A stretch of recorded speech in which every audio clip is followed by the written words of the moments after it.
या गावची मी महिला आहे. माझ्या गावामध्ये दारू विक्री करणारे खूप लोक आहेत आणि त्यापासून मला खूप त्रास होते.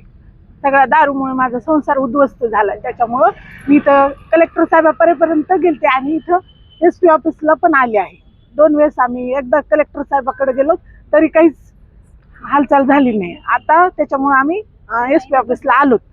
आता जर इथून पुढे 10 दिवसाच्या आत जर आमच्या गावातली दारूबंदी नाही झाली त्यानंतर आम्ही कायदा हातात घेणार आहेत. आमच्या गावच्या महिला इतका पेटून उठल्या आहेत की त्या म्हणल्या एखादी महिला जर आत्महत्या जर केली ते कलेक्टर साहेब आणि SP ऑफिस जिम्मेदार राहणार.